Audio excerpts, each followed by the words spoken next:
ਸਾਂਝਾ ਟੀਵੀ ਦੇਖਣ ਵਾਲੇ ਸਮੁੱਚੇ ਦਰਸ਼ਕਾਂ ਨੂੰ ਦਵਿੰਦਰ ਸਿੰਘ ਬੈਨੀਪਾਲ ਵੱਲੋਂ ਪਿਆਰ ਅਤੇ ਸਤਿਕਾਰ ਸਹਿਤ ਸਤਿ ਸ਼੍ਰੀ ਅਕਾਲ। ਦੋਸਤੋ, ਅੱਜ ਦੀ ਇਸ ਵਿਸ਼ੇਸ਼ ਗੱਲਬਾਤ ਵਿੱਚ ਖਾਸ ਮੁਲਾਕਾਤ ਵਿੱਚ ਤੁਹਾਡਾ ਸਭਨਾਂ ਦਾ ਨਿੱਘਾ ਸਵਾਗਤ। ਤੇ ਅੱਜ ਅਸੀਂ ਗੱਲਾਂ ਕੁਝ ਅਹਿਮ ਉਹ ਕਰਾਂਗੇ ਜਿਹੜੀਆਂ ਕੈਨੇਡਾ ਆਉਣ ਵਾਸਤੇ ਅਤੇ ਕੈਨੇਡਾ ਆਇਆਂ ਦੇ ਵਾਸਤੇ ਬਹੁਤ ਲਾਭਕਾਰੀ ਸਾਬਤ ਹੋ ਸਕਦੀਆਂ ਨੇ। ਭਾਵੇਂ ਤੁਸੀਂ ਆਉਣਾ ਚਾਹੁੰਦੇ ਹੋ ਤੇ ਭਾਵੇਂ ਤੁਸੀਂ ਆ ਚੁੱਕੇ ਹੋ, ਤੁਹਾਡੇ ਦੋਵਾਂ ਦੇ ਇਹ ਕੰਮ ਦੀਆਂ ਗੱਲਾਂ ਹੋਣਗੀਆਂ। ਤੇ ਇਸ ਗੱਲਬਾਤ ਦੇ ਵਿੱਚ ਸਾਡੇ ਮਹਿਮਾਨ ਰਹਿਣਗੇ CWC ਇਮੀਗ੍ਰੇਸ਼ਨ ਤੋਂ ਅਮਨ ਖਹਿਰਾ ਸਾਹਿਬ। ਖਹਿਰਾ ਸਾਹਿਬ ਜੀ, ਸਤਿ ਸ਼੍ਰੀ ਅਕਾਲ ਜੀ। ਥੈਂਕ ਯੂ ਬਾਈ ਜੀ, ਸਤਿ ਸ਼੍ਰੀ ਅਕਾਲ ਬਾਈ ਜੀ। ਸਭ ਤੋਂ ਪਹਿਲਾਂ ਤਾਂ ਮੈਨੂੰ ਇਹ ਦੱਸੋ ਕਿ ਜਦੋਂ ਆਪਾਂ ਕਿਸੇ ਨੇ ਵੀ ਵਿਦੇਸ਼ ਦੀ ਧਰਤੀ ਤੇ ਆਉਣਾ ਹੁੰਦਾ, ਕਈ ਚੀਜ਼ਾਂ ਹੁੰਦੀਆਂ ਨੇ ਜਿਹੜੀਆਂ ਦੱਸਣੀਆਂ ਬੜੀਆਂ ਲਾਜ਼ਮੀ ਨੇ, ਕਈ ਜਾਣੇ ਅਣਜਾਣੇ 'ਚ ਆਪਾਂ ਛੁਪਾ ਵੀ ਲੈਂਦੇ ਹਾਂ। ਕਿਹੜੀਆਂ ਚੀਜ਼ਾਂ ਨੇ ਜਿਹੜੀਆਂ ਅਸੀਂ ਛੁਪਾ ਲੈਂਦੇ ਹਾਂ ਤੇ ਸਾਡੇ ਵਾਸਤੇ ਫਿਰ ਅੱਗੇ ਚੱਲ ਕੇ ਉਹ ਖਤਰੇ ਦੀ ਘੰਟੀ ਬਣ ਸਕਦੀਆਂ ਨੇ? ਜੀ ਬਿਲਕੁਲ, ਦੇਖੋ ਕੋਈ ਵੀ ਚੀਜ਼ ਇੱਕ ਜਨਰਲ ਪ੍ਰਿੰਸੀਪਲ ਹੈ। ਜੇ ਕਿਸੇ ਨੇ ਕੈਨੇਡਾ ਦੀ ਇਮੀਗ੍ਰੇਸ਼ਨ ਹਾਸਲ ਕਰਨੀ ਹੈ ਤਾਂ ਥੋੜ੍ਹੇ ਤੋਂ ਇਨਫੋਰਮੇਸ਼ਨ ਗੈਦਰ ਕੀਤੀ ਜਾਂਦੀ ਹੈ ਥਰੂ ਫਾਰਮਸ ਜਾਂ ਇਨਫੋਰਮੇਸ਼ਨ ਮੰਗੀ ਜਾਂਦੀ ਹੈ ਥਰੂ ਅ ਚੈੱਕਲਿਸਟ। ਸੋ ਕੋਈ ਵੀ ਇਨਫੋਰਮੇਸ਼ਨ ਜਿਹੜੀ ਕਿ ਤੁਹਾਨੂੰ ਐਰਰ ਇੰਡਿਊਸ ਕਰ ਸਕਦੀ ਹੈ ਆਫਿਸਰ ਦੇ ਡਿਸੀਜਨ ਦੇ ਵਿੱਚ, ਔਰ ਤੁਸੀਂ ਉਹ ਇਨਫੋਰਮੇਸ਼ਨ ਦੱਸੀ ਨਹੀਂ ਔਰ ਤੁਹਾਨੂੰ ਇਮੀਗ੍ਰੇਸ਼ਨ ਮਿਲ ਗਈ, ਉਹ ਬਿਲਕੁਲ ਜਿਹੜੀ ਹੈ ਤੁਹਾਡੇ 'ਤੇ ਮਿਸਰਿਪ੍ਰੈਜ਼ੈਂਟੇਸ਼ਨ ਲੱਗ ਜਾਂਦਾ ਹੈ ਕਿਸੇ ਵੀ ਵਕਤ। ਈਵਨ ਤੁਹਾਨੂੰ ਇਮੀਗ੍ਰੇਸ਼ਨ ਮਿਲ ਵੀ ਚੁੱਕੀ ਹੈ, ਫਿਰ ਵੀ ਤੁਹਾਡੀ ਜਿਹੜੀ ਇਮੀਗ੍ਰੇਸ਼ਨ ਉਹ ਵਾਪਸ ਲਈ ਜਾ ਸਕਦੀ ਹੈ, ਉਹਦਾ ਕੌਨਸੀਕੁਐਂਸ ਹੋ ਸਕਦਾ ਹੈ। ਸੋ ਜਿਹਦੇ ਕਰਕੇ ਤੁਹਾਡੀ ਜਿਹੜੀ ਨਾਟ ਓਨਲੀ ਐਪਲੀਕੇਸ਼ਨ ਰਿਫਿਊਜ਼ ਹੁੰਦੀ ਹੈ ਬਟ ਤੁਹਾਨੂੰ 5 ਸਾਲ ਲਈ ਬਾਹਰ ਵੀ ਕੀਤਾ ਜਾਂਦਾ, ਕਿਉਂਕਿ ਇਸ ਓਫੈਂਸ ਨੂੰ ਇੰਨਾ ਸੀਵੀਅਰ ਮੰਨਿਆ ਜਾਂਦਾ ਇਮੀਗ੍ਰੇਸ਼ਨ 'ਚ ਵੀ ਤੁਸੀਂ ਕਿਉਂਕਿ ਇੱਕ ਡਿਸੀਵ ਕਰਕੇ ਆਫਿਸਰ ਨੂੰ ਜਾਂ ਇੱਕ ਇਮੀਗ੍ਰੇਸ਼ਨ ਤੁਹਾਨੂੰ ਮਿਲਣੀ ਨਹੀਂ ਚਾਹੀਦੀ ਸੀ ਔਨ ਫਰਸਟ ਇੰਸਟੈਂਸ, ਪਰ ਕਿਉਂਕਿ ਤੁਹਾਨੂੰ ਇਨਫੋਰਮੇਸ਼ਨ ਉਹ ਦੱਸੀ ਨਹੀਂ ਔਰ ਨਾ ਹੀ ਉਹ ਇਨਫੋਰਮੇਸ਼ਨ ਐਗਜ਼ਾਮਿਨ ਕੀਤੀ ਗਈ, ਫਿਰ ਤੁਸੀਂ ਇਮੀਗ੍ਰੇਸ਼ਨ ਲੈ ਲਈ। ਤਾਂ ਉਹ ਇੱਕ ਤਾਂ ਸਭ ਤੋਂ ਇੰਪੋਰਟੈਂਟ ਚੀਜ਼ ਹੈ ਵੀ ਜਦੋਂ ਤੁਸੀਂ ਕੋਈ ਇਨਫੋਰਮੇਸ਼ਨ ਪ੍ਰੋਵਾਈਡ ਕਰਦੇ ਹੋ ਉਹਨੂੰ ਹਾਈਡ ਨਾ ਕਰੋ, ਔਰ ਖਾਸ ਕਰਕੇ ਇਹੀ ਜਿਹੀ ਇਨਫੋਰਮੇਸ਼ਨ ਜਿੱਥੇ ਐਰਰ ਇੰਡਿਊਸ ਹੋ ਸਕਦਾ ਡਿਸੀਜਨ ਦੇ ਵਿੱਚ, ਤਾਂ ਉਹਨੂੰ ਬਿਲਕੁਲ ਹਾਈਡ ਨਾ ਕਰੋ, ਤੁਹਾਨੂੰ ਡਿਸਕਲੋਜ਼ ਕਰਨੀ ਚਾਹੀਦੀ ਹੈ। ਔਰ ਇਹ ਇਨਫੋਰਮੇਸ਼ਨ ਲੈਣ ਦਾ ਕਾਰਨ ਵੀ ਇਹ ਹੁੰਦਾ ਬਿਕਾਜ਼ ਕੈਨੇਡਾ ਇਹ ਚਾਹੁੰਦਾ ਵੀ ਜਿਹੜੇ ਇੰਡੀਵਿਜੂਅਲ ਨੂੰ ਕੈਨੇਡਾ ਦੀ ਇਮੀਗ੍ਰੇਸ਼ਨ ਮਿਲੇ ਟੈਂਪਰੇਰੀ ਤੌਰ 'ਤੇ, ਜੇ ਕੈਨੇਡਾ ਕੋਈ ਦਾਖਲ ਹੋ ਰਿਹਾ ਤਾਂ ਉਸ ਇੰਡੀਵਿਜੂਅਲ ਦਾ ਕੋਈ ਕ੍ਰਿਮੀਨਲ ਬੈਕਗਰਾਊਂਡ ਨਾ ਹੋਵੇ, ਕਿਉਂਕਿ ਕੈਨੇਡਾ ਦੇ ਵਿੱਚ ਜਿਹੜਾ ਹੈਲਥ ਸਿਸਟਮ ਹੈ ਉਹ ਵੀ ਪਬਲਿਕ ਸਰਵਿਸ, ਜਿਵੇਂ ਜਿਹੜਾ ਪਬਲਿਕ ਆਫਿਸ ਹੈ ਉਹ ਸਪੋਰਟ ਕਰਦਾ। ਤਾਂ ਫਿਰ ਇਸ ਕਰਕੇ ਗਵਰਨਮੈਂਟ ਨੇ ਇੱਕ ਹੋਰ ਰਿਸਟ੍ਰਿਕਸ਼ਨ ਵੀ ਲਾਈ ਹੋਈ ਹੈ ਵੀ ਜਿਹੜੇ ਇੰਡੀਵਿਜੂਅਲ ਨੂੰ ਕੈਨੇਡਾ ਦੀ ਇਮੀਗ੍ਰੇਸ਼ਨ ਮਿਲਦੀ ਹੈ, ਕਿਉਂਕਿ ਉਹਨੂੰ ਇੱਕ ਪ੍ਰਿਵਿਲੇਜ ਮਿਲਦਾ ਵੀ ਜਦੋਂ ਕੈਨੇਡਾ ਦੇ ਵਿੱਚ ਇਮੀਗ੍ਰੇਸ਼ਨ ਲੈ ਲੈਂਦਾ ਤਾਂ ਉਸ ਤੋਂ ਬਾਅਦ ਉਹਨਾਂ ਦਾ ਜਿਹੜਾ ਮੈਡੀਕਲ ਜਾਂ ਹੈਲਥ ਦਾ ਜਿਹੜਾ ਵੀ ਖਰਚਾ ਹੁੰਦਾ ਉਹ ਸਰਕਾਰ ਚੱਕਦੀ ਹੈ। ਸੋ ਇਸ ਕਰਕੇ ਕੈਨੇਡੀਅਨ ਤੇ ਵਾਧੂ ਭਾਰ ਨਾ ਪਵੇ ਤਾਂ ਉਹਨਾਂ ਦੇ ਬੈਂਚਮਾਰਕ ਵੀ ਰੱਖੇ ਜਾਂਦੇ ਨੇ। ਈਵਨ ਦੋ ਪਿਛਲੇ ਸਮੇਂ ਦੇ ਵਿੱਚ ਇਹ ਬੈਂਚਮਾਰਕ ਨੂੰ ਵਧਾਇਆ ਵੀ ਗਿਆ। ਹੁਣ ਕਿਸੇ ਇੰਡੀਵਿਜੂਅਲ ਤੇ ਜੇ 21,000 ਤੋਂ ਵੱਧ ਦਾ ਖਰਚਾ ਆਉਂਦਾ ਫਿਰ ਹੀ ਉਹਨੂੰ ਮੈਡੀਕਲੀ ਇਨਐਡਮਿਸਿਬਲ ਕੀਤਾ ਜਾਂਦਾ, ਜੇ ਉਹ ਤੋਂ ਘੱਟ ਦਾ ਖਰਚਾ ਹੈਗਾ ਤਾਂ ਉਹਨੂੰ ਆਉਣ ਦਿੱਤਾ ਜਾਂਦਾ ਕੈਨੇਡਾ। ਸੋ ਇਹੀ ਦੋ ਚੀਜ਼ਾਂ ਨੇ ਜਿਹੜੀਆਂ ਦੇਖੀ ਜਾਂਦੀਆਂ ਨੇ ਜਿਹੜੀ ਕਿ ਇੰਡੀਵਿਜੂਅਲ ਨੂੰ ਰੋਕ ਸਕਦੀਆਂ ਨੇ, ਪ੍ਰੋਵਾਈਡਡ ਉਹ ਬਾਕੀ ਸਾਰੀਆਂ ਕੰਡੀਸ਼ਨਾਂ ਉਹ ਪੂਰੀਆਂ ਕਰ ਲੈਂਦਾ। ਸੋ ਕਿ ਜੇ ਕਿਸੇ ਦਾ ਮੈਡੀਕਲ ਗਰਾਊਂਡ ਤੇ ਫੇਲ ਹੋ ਜਾਂਦਾ ਕੇਸ, ਜਾਂ ਫਿਰ ਕਿਸੇ ਦਾ ਕ੍ਰਿਮੀਨਲ ਬੈਕਗਰਾਊਂਡ ਕਰਕੇ ਕੇਸ ਫੇਲ ਹੋ ਜਾਂਦਾ, ਤਾਂ ਫਿਰ ਉਹਨੂੰ ਰੋਕਿਆ ਜਾ ਸਕਦਾ। ਅਦਰਵਾਈਜ਼ ਇਮੀਗ੍ਰੇਸ਼ਨ ਜਿਹੜੀ ਹੈ ਤੁਹਾਨੂੰ ਮਿਲਦੀ ਹੈ। ਪਰ ਮੰਨ ਲਓ ਕਈ ਵਾਰੀ ਸਾਡਾ ਕੋਈ ਕੋਰਟ ਕਚਹਿਰੀ 'ਚ ਮਸਲਾ ਹੋ ਜਾਂਦਾ ਹੈ ਪਰ ਉਹ ਕ੍ਰਿਮੀਨਲ ਨਹੀਂ ਹੁੰਦਾ, ਸਿਵਲ ਹੁੰਦਾ, ਅਸੀਂ ਤਾਂ ਵੀ ਲਿਖੋ ਲੈਂਦੇ ਹਾਂ, ਕਿ ਉਹ ਵੀ ਇਫੈਕਟ ਪਾਏਗਾ? ਜੀ ਜਨਰਲ ਜਿਹੜਾ ਪ੍ਰਿੰਸੀਪਲ ਹੈਗਾ ਹੀ, ਜੇ ਤੁਹਾਨੂੰ ਜਿਹੜਾ ਇਨਐਡਮਿਸਿਬਲ ਉਦੋਂ ਮੰਨਿਆ ਜਾਂਦਾ ਜੇ ਤੁਸੀਂ ਇੰਡਾਇਟੇਬਲ ਅਫੈਂਸ 'ਚੋਂ, ਕ੍ਰਿਮੀਨਲ ਅਫੈਂਸ 'ਚੋਂ। ਜੇ ਕੋਈ ਤੁਹਾਡਾ ਸਮਰੀ ਅਫੈਂਸ ਹੈ ਜਾਂ ਜਿਵੇਂ ਤੁਸੀਂ ਕਿਹਾ ਸੀਗਾ ਵੀ ਸਿਵਲ ਮੈਟਰ ਹੈ, ਸਮਰੀ ਅਫੈਂਸ ਹੈ, ਤਾਂ ਉਹਦੇ ਕਰਕੇ ਤੁਹਾਨੂੰ ਰੋਕਿਆ ਨਹੀਂ ਜਾ ਸਕਦਾ। ਪਰ ਤੁਸੀਂ ਆਫ ਕੋਰਸ ਤੁਹਾਨੂੰ ਡਿਸਕਲੋਜ਼ ਕਰਨਾ ਹੁੰਦਾ ਵੀ ਤੁਹਾਡਾ ਮੈਟਰ ਕੀ ਹੈਗਾ, ਪਰ ਡਿਸਕਲੋਜ਼ ਕੀਤਾ ਹੀ ਨਹੀਂ, ਇਸ ਕਰਕੇ ਕਿ ਸਾਡਾ ਕੇਸ ਚੱਲਦਾ ਹੈ। ਜੀ ਬਿਲਕੁਲ, ਦੇਖੋ ਕਈ ਅਫੈਂਸਿਸ ਜਿਹੜੇ ਫੋਰਨ ਅਫੈਂਸਿਸ ਨੇ ਉਹਨੂੰ ਕੰਪੇਅਰ ਕੀਤਾ ਜਾਂਦਾ ਕੈਨੇਡੀਅਨ ਜਿਹੜਾ ਕ੍ਰਿਮੀਨਲ ਕੋਡ ਦੇ ਨਾਲ, ਤਾਂ ਉਹ ਇਕੁਅਲੈਂਸੀ 'ਚ ਜੇ ਉਹ ਕੈਨੇਡਾ 'ਚ ਕ੍ਰਿਮੀਨਲ ਬਣਦਾ, ਇੰਡਾਇਟੇਬਲ ਬਣਦਾ, ਫਿਰ ਤੁਸੀਂ ਇਨਐਡਮਿਸਿਬਲ ਹੋ, ਭਾਵੇਂ ਕਿ ਜਿਸ ਕੰਟਰੀ ਤੋਂ ਤੁਸੀਂ ਆ ਰਹੇ ਹੋ ਉੱਥੇ ਉਹ ਸਿਵਲੀ ਜਾਂ ਸਮਰਲੀ ਉਹਨੂੰ ਪ੍ਰੋਸੈਸ ਕੀਤਾ ਜਾ ਰਿਹਾ, ਤੁਹਾਡਾ ਕੇਸ ਸਮਰੀ ਅਫੈਂਸ ਦੇ ਵਿੱਚ ਆਉਂਦਾ। ਪਰ ਕੈਨੇਡਾ 'ਚੋਂ ਕ੍ਰਿਮੀਨਲ ਹੈ ਤਾਂ ਉਹਨੂੰ ਕ੍ਰਿਮੀਨਲ ਹੀ ਮੰਨਿਆ ਜਾਏਗਾ, ਉਹਨੂੰ ਕ੍ਰਿਮੀਨਲ ਦੇ ਤੌਰ 'ਤੇ ਹੀ ਟਰੀਟ ਕੀਤਾ ਜਾਏਗਾ, ਜਿਹੜਾ ਕਿ ਤੁਹਾਨੂੰ ਇਨਐਡਮਿਸਿਬਲ ਕਰ ਸਕਦਾ ਹੈ। ਨਾ ਇਹਦੀ ਜਿਹੜੀ ਫੈਸਲਾ ਹੈਗਾ ਉਹ ਆਫਿਸਰ ਕਰਦਾ ਹੈ। ਨਾ ਜੇ ਤੁਸੀਂ ਇਨਫੋਰਮੇਸ਼ਨ ਡਿਸਕਲੋਜ਼ ਨਹੀਂ ਕੀਤੀ ਤਾਂ ਫਿਰ ਤੁਹਾਡੇ ਕੋਲ ਬਚਾਓ ਸਿਰਫ ਇੱਕੋ ਰਹਿ ਜਾਂਦਾ, ਜਿਹੜਾ ਕਈ ਬੰਦੇ ਕਹਿੰਦੇ ਨੇ ਵੀ ਮੈਂ ਇਨੋਸੈਂਟ ਮਿਸਟੇਕ ਹੈ, ਜਾਂ ਉਹ ਦੂਜੇ ਦੇ ਉੱਤੇ ਆਪਣਾ ਭਾਰ ਸਿੱਟ ਦਿੰਦੇ ਨੇ ਵੀ ਉਹ ਕਹਿੰਦੇ ਨੇ ਵੀ ਮੈਂ ਤਾਂ ਇਨਫੋਰਮੇਸ਼ਨ ਦਿੱਤੀ ਸੀ, ਮੇਰਾ ਜਿਹੜਾ ਰਿਪਰੈਜ਼ੈਂਟੇਟਿਵ ਸੀ ਉਹਨੂੰ ਇਨਫੋਰਮੇਸ਼ਨ ਨਹੀਂ ਦਿੱਤੀ। ਕਾਨੂੰਨ ਇਹ ਕਹਿੰਦਾ ਵੀ ਡਾਇਰੈਕਟਲੀ ਔਰ ਇਨਡਾਇਰੈਕਟਲੀ, ਭਾਵੇਂ ਤੁਸੀਂ ਇਨਫੋਰਮੇਸ਼ਨ ਪ੍ਰੋਵਾਈਡ ਕਰੋ ਜਾਂ ਇਨਡਾਇਰੈਕਟਲੀ ਉਹ ਇਨਫੋਰਮੇਸ਼ਨ ਨਹੀਂ ਆਈ ਸਾਡੇ ਕੋਲ, ਫਿਰ ਵੀ ਕਸੂਰਵਾਰ ਤੁਸੀਂ ਹੋਵੋਗੇ। ਜਿਹੜਾ ਐਪਲੀਕੈਂਟ ਹੈ ਉਹਨੂੰ ਹੀ ਇਹਦਾ ਜਿਹੜਾ ਭਾਰ ਹੈ ਚੱਲਣਾ ਪਏਗਾ।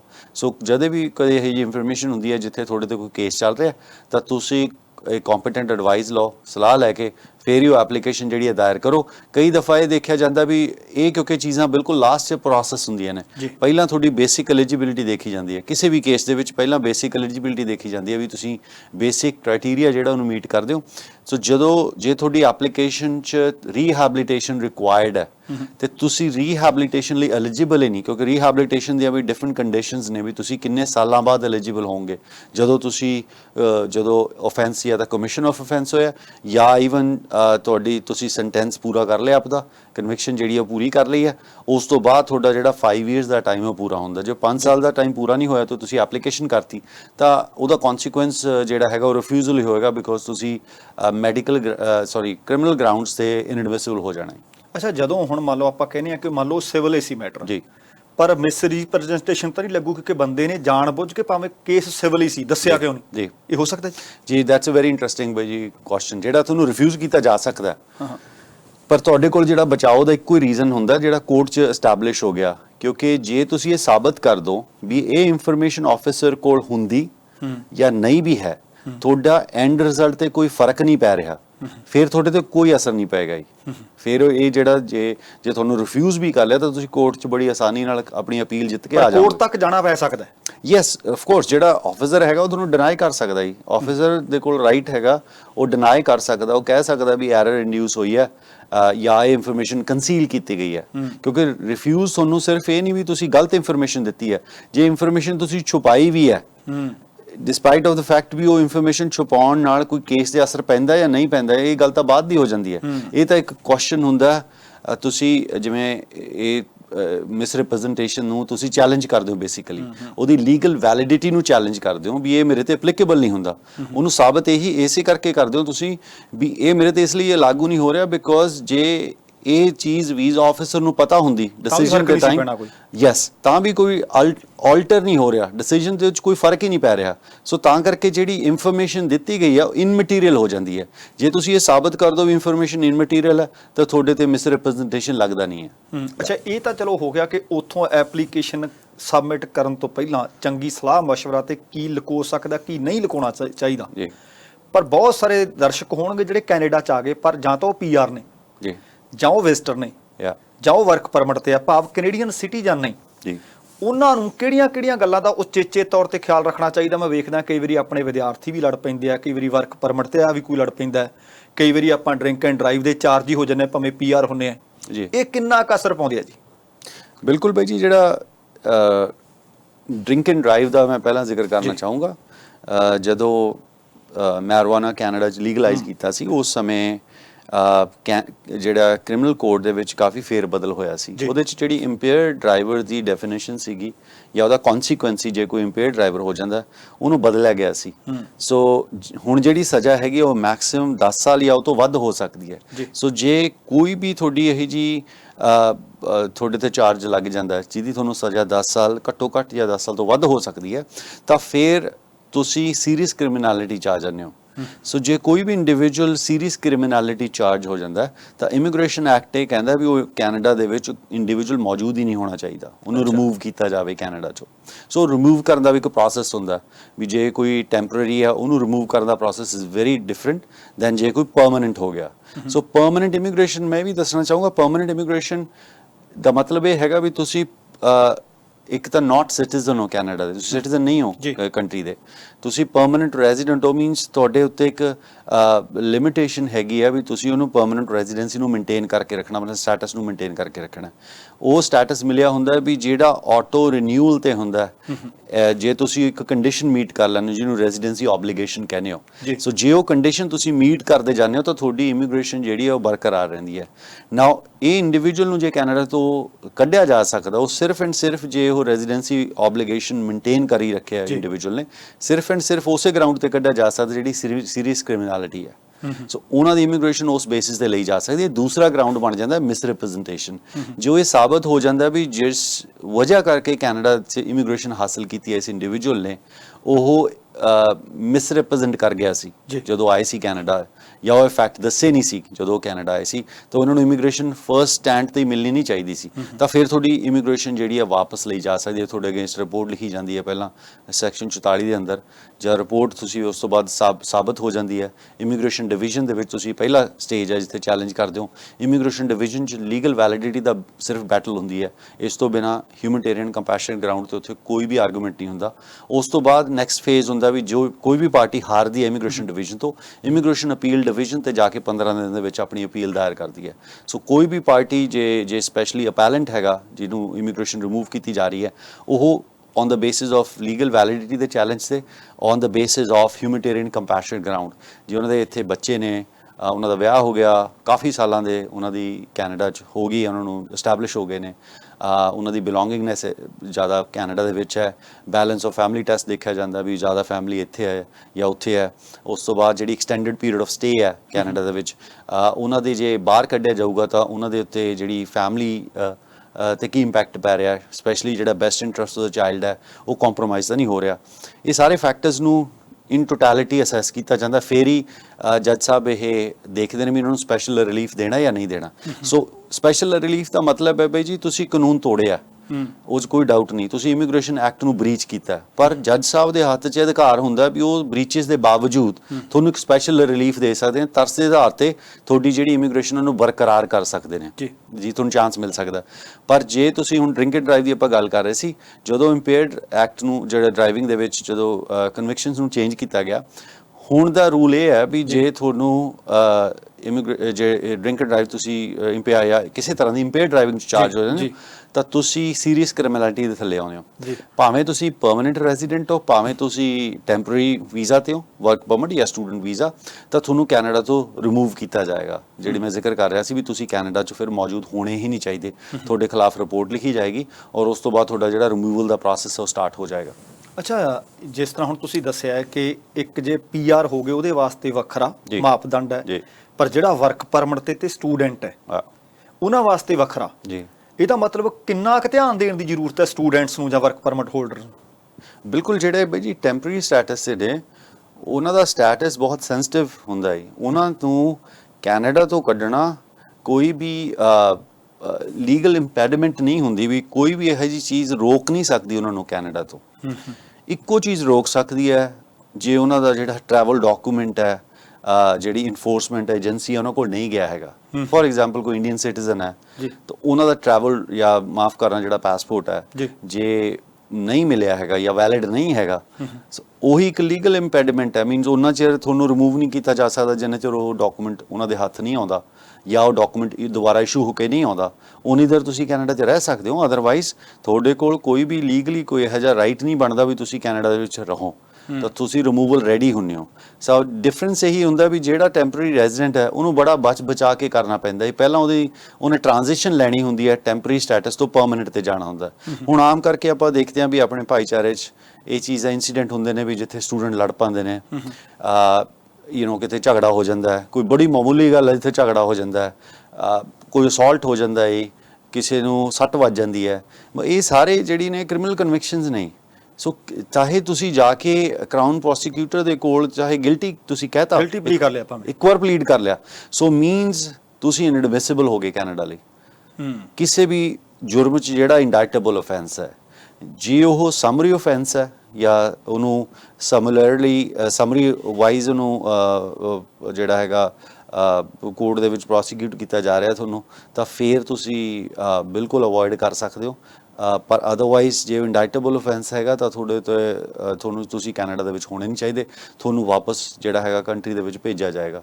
ਸੋ ਅੱਜ ਨਹੀਂ ਤਾਂ ਜਦੋਂ ਵੀ ਤੁਹਾਨੂੰ ਜਿਹੜਾ ਤੁਹਾਡੀ ਪ੍ਰੋਸੀਡਿੰਗ ਖਤਮ ਹੋ ਜਾਂਦੀ ਹੈ, ਲੀਗਲ ਤੁਹਾਡੇ ਕੋਲ ਹੁੰਦੀਆਂ ਨੇ, ਲੀਗਲ ਰਾਈਟਸ ਹੈਗੇ ਆ, ਪਰ ਜਦੋਂ ਹੋਰ ਤੁਹਾਡੇ ਲੀਗਲ ਸਾਰੀਆਂ ਜਿਹੜੇ ਐਵੇਨਿਊਜ਼ ਨੇ ਐਗਜ਼ੌਸਟ ਹੋ ਜਾਂਦੇ ਨੇ ਤਾਂ ਤੁਸੀਂ ਕੈਨੇਡਾ ਦੇ ਵਿੱਚ ਫਿਰ ਰਹਿ ਨਹੀਂ ਸਕਦੇ, ਤੁਹਾਨੂੰ ਕੈਨੇਡਾ ਤੋਂ ਬਾਹਰ ਕੱਢਿਆ ਹੀ ਜਾਏਗਾ ਜੀ। ਅੱਛਾ, ਇੱਕ ਹੋਰ ਦੱਸਿਓ, ਇਹ ਤਾਂ ਹੋ ਗਿਆ ਕ੍ਰਿਮੀਨਲ।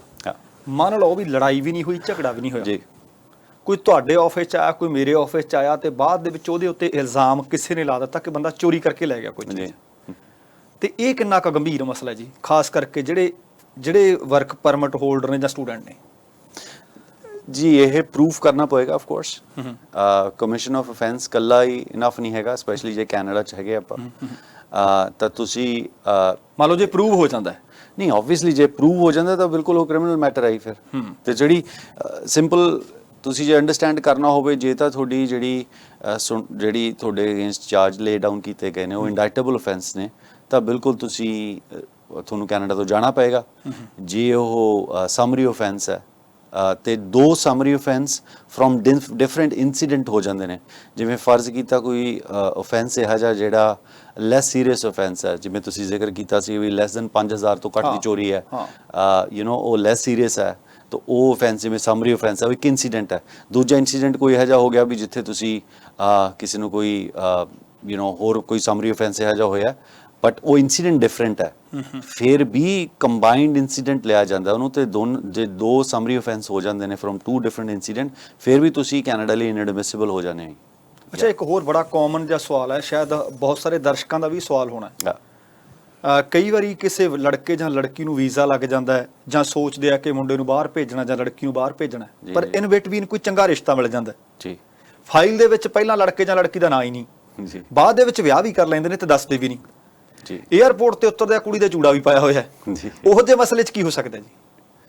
ਬਿਲਕੁਲ ਉਹ ਤਾਂ ਆਫ ਕੋਰਸ ਜੇ ਇਹ ਸਰਫੇਸ ਹੁੰਦੀ ਹੈ, ਚੀਜ਼ ਨਿਕਲ ਕੇ ਆਉਂਦੀ ਹੈ, ਤਾਂ ਉਹਨਾਂ ਨੂੰ ਰਿਮੂਵ ਕੀਤਾ ਜਾਊਗਾ। ਭਾਵੇਂ ਉਹ ਕੈਨੇਡਾ ਦੇ ਵਿੱਚ ਪੜ੍ਹ ਰਹੇ ਨੇ, ਭਾਵੇਂ ਉਹ ਇਮੀਗ੍ਰੇਸ਼ਨ ਵੀ ਹਾਸਲ ਕਰ ਚੁੱਕੇ ਨੇ, ਫਿਰ ਵੀ ਉਹਨਾਂ ਨੂੰ ਕੈਨੇਡਾ ਤੋਂ ਰਿਮੂਵ ਕੀਤਾ ਜਾਏਗਾ। ਉਹਨਾਂ ਕੋਲ ਬਚਾਅ ਦਾ ਸਿਰਫ ਇੱਕੋ ਹੀ ਰੀਜ਼ਨ ਹੁੰਦਾ ਵੀ ਤੁਸੀਂ ਜਿਹੜੀ ਇਹ ਇਨਫੋਰਮੇਸ਼ਨ ਹੈ ਜਿਵੇਂ ਕੰਸੀਲ ਕੀਤੀ ਹੈ, ਇਹ ਜੇ ਉਹ ਇਮੀਗ੍ਰੇਸ਼ਨ ਹਾਸਲ ਕਰ ਚੁੱਕੇ ਨੇ ਫਰਜ਼ ਕੀਤਾ, ਤਾਂ ਫਿਰ ਇਕੱਲਾ ਇਹ ਨਹੀਂ ਵੀ ਤੁਹਾਨੂੰ ਉਹਦੀ ਇਮੀਗ੍ਰੇਸ਼ਨ ਖਤਰੇ 'ਚ ਪੈਂਦੀ ਹੈ। ਜਿਹੜੇ ਇੰਡੀਵਿਜੂਅਲ ਨੂੰ ਸਪਾਂਸਰ ਕਰਨ ਜਾ ਰਹੇ ਨੇ ਉਹ ਐਕਸਕਲੂਡਡ ਰਿਲੇਸ਼ਨਸ਼ਿਪ 'ਚ ਆ ਜਾਂਦਾ। ਇਹ ਧਾਰਾ ਹੈਗੀ 117(9)D, ਇਹ ਸੈਕਸ਼ਨ ਹੈਗਾ, ਜਿਹਦੇ ਤਹਿਤ ਕੋਈ ਵੀ ਇੰਡੀਵਿਜੂਅਲ ਜਿਨ੍ਹਾਂ ਤੇ ਇਹ ਸੈਕਸ਼ਨ ਲੱਗ ਜਾਂਦਾ, ਇਹਨਾਂ ਨੂੰ ਸਾਰੀ ਲਾਈਫ ਸਪਾਂਸਰ ਨਹੀਂ ਕੀਤਾ ਜਾ ਸਕਦਾ ਜੀ। ਬਹੁਤ ਗੰਭੀਰ ਹੈ, ਬਹੁਤ। ਹਾਂਜੀ, ਬਹੁਤ ਕਾਮਨ ਐਗਜ਼ਾਮਪਲ ਹੈ, ਔਰ ਇਹਦੀ ਬਹੁਤ ਆਮ ਕਰਕੇ ਅਖਬਾਰਾਂ 'ਚ ਖਬਰ ਵੀ ਆਉਂਦੀ ਹੈ ਵੀ ਤਰਸ ਦੇ ਆਧਾਰ ਤੇ ਆਉਣ ਦਿੱਤਾ ਜਾਵੇ। ਆਮ ਕਰਕੇ ਇੰਸੀਡੈਂਟ ਹੁੰਦਾ ਵੀ ਜਿੱਥੇ ਤੁਸੀਂ ਫੈਮਿਲੀ ਕਲਾਸ ਕੇਸ ਕਰਤਾ, ਇੱਕ ਜਿਵੇਂ ਜਿਹੜਾ ਇੰਡੀਵਿਜੂਅਲ ਹੈ ਪ੍ਰਿੰਸੀਪਲ ਐਪਲੀਕੈਂਟ ਨੇ ਜਦੋਂ ਸਪਾਂਸਰ ਡਿਪੈਂਡੈਂਟ ਚਾਈਲਡ ਨੂੰ ਲੈ ਕੇ ਆਏ, ਡਿਪੈਂਡੈਂਟ ਚਾਈਲਡ ਪ੍ਰੈਗਨੈਂਟ ਸੀ, ਤਾਂ ਉਹਨਾਂ ਨੇ ਡਿਸਕਲੋਜ਼ ਨਹੀਂ ਕੀਤਾ ਵੀ ਉਹ ਪ੍ਰੈਗਨੈਂਟ ਹੈ, ਤਾਂ ਫਿਰ ਬੱਚਾ ਜਿਹੜਾ ਹੈਗਾ ਇੰਡੀਆ ਜਿਵੇਂ ਪੈਦਾ ਹੋ ਜਾਂਦਾ, ਜਾਂ ਉਹ ਦੱਸਦੇ ਨਹੀਂ ਹੈਗੇ ਵੀ ਉਹਨਾਂ ਦਾ ਵਿਆਹ ਹੋਇਆ, ਤਾਂ ਫਿਰ ਉਹ ਡਿਪੈਂਡੈਂਟ ਚਾਈਲਡ ਦੇ ਤੌਰ ਤੇ ਕੈਨੇਡਾ ਆ ਜਾਂਦੇ ਨੇ। ਉਸ ਤੋਂ ਬਾਅਦ ਜਦੋਂ ਡਿਪੈਂਡੈਂਟ ਚਾਈਲਡ ਜਾਂ ਆਪਣੇ ਸਪਾਊਸ ਨੂੰ ਸਪਾਂਸਰ ਕਰਦੇ ਨੇ, ਤਾਂ ਫਿਰ ਉਹ ਸਪਾਂਸਰਸ਼ਿਪ ਜਿਹੜੀ ਹੈ ਬਿਲਕੁਲ ਉਹ ਬਾਹਰ ਹੋ ਜਾਂਦੀ ਹੈ, ਔਰ ਤੁਸੀਂ ਸਾਰੀ ਲਾਈਫ ਜਿਹੜੀ ਹੈ ਸਪਾਂਸਰ ਨਹੀਂ ਕਰ ਸਕਦੇ ਇਹਨਾਂ ਇੰਡੀਵਿਜੂਅਲਸ ਨੂੰ, ਬਿਕੋਜ਼ ਇਹਨਾਂ ਇੰਡੀਵਿਜੂਅਲਸ ਦਾ ਮੈਡੀਕਲ ਐਗਜ਼ਾਮਿਨ ਨਹੀਂ ਹੋਇਆ ਸੀ ਜਦੋਂ ਪ੍ਰਿੰਸੀਪਲ ਐਪਲੀਕੈਂਟ ਨੇ ਜਿਹੜੀ ਇਮੀਗ੍ਰੇਸ਼ਨ ਉਹ ਹਾਸਲ ਕੀਤੀ ਸੀ। ਸੋ ਜੇ ਕੋਈ ਮੈਡੀਕਲੀ ਐਗਜ਼ਾਮਿਨ ਨਹੀਂ ਹੋਇਆ ਔਰ ਇਮੀਗ੍ਰੇਸ਼ਨ ਹਾਸਲ ਕਰ ਗਿਆ, ਤਾਂ ਸਰਕਾਰ ਨੇ ਇਸੇ ਕਰਕੇ ਇਹਦੀ ਸਜ਼ਾ ਇੰਨੀ ਸਖਤ ਰੱਖੀ ਹੋਈ ਹੈ ਵੀ ਲੋਕ ਡਿਸਕਰੇਜ ਹੋਣ, ਸਿਸਟਮ ਨੂੰ ਅਬਿਊਜ਼ ਨਾ ਕਰਨ, ਇਹ ਨਾ ਕਰਨ ਵੀ ਅੱਜ ਉਹ ਮੈਡੀਕਲ ਇਨਐਡਮਿਸਿਬਲ ਹੈ। ਫੋਰ ਐਗਜ਼ਾਮਪਲ ਕੋਈ ਵੀ ਫੈਮਿਲੀ ਮੈਂਬਰ ਉਹਨੂੰ ਤੁਸੀਂ ਪਿੱਛੇ ਛੱਡ ਦਿਓ, ਉਹਨੂੰ ਮੈਡੀਕਲੀ ਐਗਜ਼ਾਮਿਨ ਨਾ ਕਰਾਓ, ਤੇ ਫਿਰ ਕੈਨੇਡਾ ਆਉਣ ਤੋਂ ਬਾਅਦ ਉਹਨੂੰ ਸਪਾਂਸਰਸ਼ਿਪ ਕਰ ਦਿਓ, ਜਾਂ ਫਿਰ ਕਿਉਂਕਿ ਵਿਆਹ ਦੇ ਕੇਸਿਸ ਵਿੱਚ ਬਹੁਤ ਐਗਜ਼ੈਂਪਸ਼ਨਸ ਨੇ ਵੀ ਤੁਸੀਂ ਕਿਸੇ ਨਾਲ ਵਿਆਹ ਕਰਾਇਆ ਹੋਇਆ, ਉਹ ਤੋਂ ਬਾਅਦ ਜਦ ਤੁਸੀਂ ਸਪਾਂਸਰਸ਼ਿਪ ਕਰਦੇ ਹੋ ਤਾਂ ਉਹਨਾਂ ਦੀ ਜਿਹੜੀ ਮੈਡੀਕਲ ਇਨਐਡਮਿਸਿਬਿਲਿਟੀ ਹੈ ਉਹ ਇੰਨੀ ਸਿਵੈਰਿਟੀ ਨਾਲ ਨਹੀਂ ਦੇਖੀ ਜਾਂਦੀ, ਭਾਵੇਂ ਕਿ ਉਹ ਮੈਡੀਕਲ ਇਨਐਡਮਿਸਿਬਲ ਉਹਨੂੰ ਕੈਨੇਡਾ ਆਉਣ ਦਿੱਤਾ ਜਾਂਦਾ, ਇਜਾਜ਼ਤ ਮਿਲ ਜਾਂਦੀ ਹੈ। ਸੋ ਇਹ ਇੱਕ ਬੈਕਡੋਰ ਐਂਟਰੀ ਬਣ ਸਕਦੀ ਹੈ, ਇੱਕ ਲੂਫਹੋਲ ਬਣ ਸਕਦਾ ਸਿਸਟਮ ਦੇ ਵਿੱਚ। ਤਾਂ ਕਰਕੇ ਸਰਕਾਰ ਨੇ ਜਿਹੜਾ ਇਹ ਜਿਹੜਾ ਸੈਕਸ਼ਨ ਲਿਆਂਦਾ ਸੀ 117(9)D, ਵੀ ਜਿਹੜਾ ਵੀ ਇੰਡੀਵਿਜੂਅਲ ਇਸ ਸੈਕਸ਼ਨ ਦੇ ਤਹਿਤ ਚਾਰਜ ਕੀਤਾ ਜਾਊਗਾ ਤਾਂ ਉਹਨਾਂ ਨੂੰ ਫਿਊਚਰ 'ਚ ਕਦੇ ਸਪਾਂਸਰਸ਼ਿਪ ਨਹੀਂ ਕੀਤਾ ਜਾਊਗਾ ਇਹਨਾਂ ਇੰਡੀਵਿਜੂਅਲਸ ਵੱਲੋਂ। ਅੱਛਾ, ਜੇ ਮੰਨ ਲਓ ਵੀ ਐਪਲੀਕੇਸ਼ਨ ਲਾਈ ਹੋਈ ਸੀ, ਵੀਜ਼ਾ ਹਲੇ ਆਇਆ ਨਹੀਂ ਜੀ, ਵਿਆਹ ਹੋ ਗਿਆ, ਦੱਸਿਆ ਜਾ ਸਕਦਾ, ਐਡ ਆਨ ਕੀਤਾ ਜਾ ਸਕਦਾ ਹੁੰਦਾ? ਬਿਲਕੁਲ, ਬਿਫੋਰ ਤੁਸੀਂ ਜਦੋਂ ਲੈਂਡਿੰਗ ਤੋਂ ਪਹਿਲਾਂ ਤੁਸੀਂ ਐਡੀਸ਼ਨ ਕਰਾਉਣੀ ਹੈ, ਹੋ ਸਕਦੀ ਹੈ। ਹਾਂ ਬਿਲਕੁਲ, ਲੈਂਡਿੰਗ ਤੋਂ ਪਹਿਲਾਂ, ਬਟ ਵਾਂਸ ਤੁਸੀਂ ਲੈਂਡ ਕਰ ਗਏ ਪੋਰਟ ਆਫ ਐਂਟਰੀ ਤੇ ਮੰਨ ਲਓ ਵੀ ਵੀਜ਼ਾ ਅੱਛਾ, ਜੇ ਵੀਜ਼ਾ ਲੱਗ ਗਿਆ ਪਰ ਤੁਸੀਂ ਹਲੇ ਲੈਂਡ ਨਹੀਂ ਕੀਤੇ, ਵੀਜ਼ਾ ਲੱਗਣ ਤੋਂ ਬਾਅਦ ਵੀ ਐਡ ਆਨ ਹੋ ਸਕਦਾ ਹੈ? ਬਿਲਕੁਲ ਬਾਈ ਜੀ, visa is just access card. Visa ਸਿਰਫ ਤੁਹਾਨੂੰ ਇੱਕ ਐਕਸੈਸ ਕਾਰਡ ਹੈ ਵੀ ਜਿਹੜਾ ਕੈਨੇਡਾ ਦੇ ਪੋਰਟ ਆਫ ਪ੍ਰਿਵਿਲੇਜ ਦੇ ਰਿਹਾ ਤੁਹਾਨੂੰ। ਯੈਸ, ਕੈਨੇਡਾ ਦੇ ਪੋਰਟ ਆਫ ਐਂਟਰੀ ਤੱਕ ਲਿਆਉਣ ਲਈ ਹੀ ਹੈਗਾ। ਓਕੇ, ਉਹ ਤੋਂ ਬਾਅਦ ਉਹਦਾ ਰੋਲ ਖਤਮ ਹੋ ਜਾਂਦਾ। ਵੀਜ਼ਾ ਦਾ ਰੋਲ ਉੱਥੇ, ਉਹ ਤੋਂ ਬਾਅਦ ਬਿਲਕੁਲ ਉਹਦਾ ਰੋਲ ਹੀ ਖਤਮ ਹੋ ਜਾਂਦਾ। ਜੇ ਕੋਈ ਇੰਡੀਵਿਜੂਅਲ PR ਵੀਜ਼ਾ ਤੇ ਆਇਆ ਤਾਂ ਫਿਰ ਉਹਨੂੰ ਸਟੇਟਸ ਡਾਕੂਮੈਂਟ ਕੈਨੇਡਾ ਦੀ ਧਰਤੀ ਦੇ ਉੱਤੇ ਮਿਲਦਾ ਆਲਵੇਸ, ਲੈਂਡ ਕਰਨ ਤੇ। ਜੀ, ਲੈਂਡ ਕਰਨ ਤੋਂ ਬਾਅਦ ਹੀ ਮਿਲਦਾ, ਪਹਿਲਾਂ ਨਹੀਂ ਮਿਲਦਾ ਹੀ। ਸੋ ਇਸੇ ਤਰ੍ਹਾਂ ਜੇ ਕੋਈ ਵਰਕ ਪਰਮਿਟ ਤੇ ਆਇਆ, ਵਰਕ ਪਰਮਿਟ ਹਾਸਲ ਕਰਨ ਤੋਂ ਪਹਿਲਾਂ ਉਹ ਸਟਿਲ ਆਊਟਸਾਈਡਰ ਹੈ, ਪਰ ਜਿਸ ਦਿਨ ਉਹ ਕੈਨੇਡਾ ਦੀ ਧਰਤੀ ਟੱਚ ਕਰ ਜਾਂਦਾ, ਵਰਕ ਪਰਮਿਟ ਵੀਜ਼ਾ ਤੇ ਹੈ, ਤਾਂ ਫਿਰ ਉਹਨੂੰ ਪਰਮਿਟ ਇਸ਼ੂ ਹੁੰਦਾ, ਉਸ ਦਿਨ ਉਹਨੂੰ ਡਾਕੂਮੈਂਟ ਇਸ਼ੂ ਹੁੰਦਾ। ਬਾਹਰੋਂ ਤਾਂ ਉਹ ਸਿਰਫ ਇੱਕ ਆਥੋਰਾਈਜੇਸ਼ਨ ਲੈਟਰ ਹੀ ਲੈ ਕੇ ਆਉਂਦਾ, ਹੋਰ ਕੁਝ ਨਹੀਂ ਹੁੰਦਾ। ਜਿਹੜਾ ਇੰਡੀਵਿਜੂਅਲ ਹੈ, ਸੇਮ ਸਟੂਡੈਂਟ ਹੈ, ਸੇਮ ਕੋਈ ਵੀ ਜਿਹੜਾ ਇੰਡੀਵਿਜੂਅਲ ਕੈਨੇਡਾ ਦੇ ਵਿੱਚ ਦਾਖਲ ਹੋ ਰਿਹਾ, ਪਰਮਨੈਂਟ ਹੈ ਜਾਂ ਪ੍ਰੋਟੈਕਟਡ ਪਰਸਨ ਹੈ, H&C ਅਪਰੂਵਲ ਹੈ, ਉਹ ਐਗਜ਼ੈਂਪਸ਼ਨਸ ਲੈ ਕੇ ਕੋਈ ਕੈਨੇਡਾ ਆਇਆ ਹੋਇਆ, ਤਾਂ ਉਨੀ ਦੇਰ ਉਹ ਸਿਰਫ ਕੈਨੇਡਾ ਆ ਸਕਦਾ, ਉਹ ਤੋਂ ਬਾਅਦ ਉਹਨੂੰ ਜਿਹੜਾ ਸਟੇਟਸ ਉਹ ਮਿਲਦਾ ਹੀ। ਸੋ ਖਹਿਰਾ ਸਾਹਿਬ, ਇਸ ਕੀਮਤੀ ਜਾਣਕਾਰੀ ਵਾਸਤੇ ਤੁਹਾਡਾ ਤਹਿ ਦਿਲੋਂ ਧੰਨਵਾਦ। ਫਿਰ ਕਿਸੇ ਨਾਲ ਗੱਲਬਾਤ ਕਰਾਂਗੇ। Thank you. ਥੈਂਕ ਯੂ ਦੋਸਤੋ, ਇਹ ਸਨ CWC ਇਮੀਗ੍ਰੇਸ਼ਨ ਤੋਂ ਅਮਨ ਖਹਿਰਾ ਸਾਹਿਬ। ਸਕਰੀਨ ਤੇ ਇਹਨਾਂ ਦੇ ਨੰਬਰ ਡਿਸਪਲੇ ਕੀਤੇ ਜਾ ਰਹੇ ਹੈ। ਜੇਕਰ ਕੋਈ ਹੋਰ ਜਾਣਕਾਰੀ ਚਾਹੁੰਦੇ ਹੋ ਤਾਂ ਤੁਸੀਂ ਇਹਨਾਂ ਨੰਬਰਾਂ ਤੇ CWC ਇਮੀਗ੍ਰੇਸ਼ਨ ਦੇ ਨਾਲ ਸੰਪਰਕ ਕਰ ਸਕਦੇ ਹੋ। ਸਮਾਂ ਸਮਾਪਤ ਹੈ। ਜਾਣ ਤੋਂ ਪਹਿਲਾਂ ਕਹਾਂਗਾ, ਜ਼ਿੰਦਗੀ ਜਿੰਦਾਦਲੀ ਦਾ ਨਾਮ ਹੈ। ਦਵਿੰਦਰ ਸਿੰਘ ਬੈਨੀਪਾਲ ਨੂੰ ਆਗਿਆ ਦਿਓ। ਸਤਿ ਸ਼੍ਰੀ ਅਕਾਲ। ਤੇਰਾ ਬਰਾਖਾ।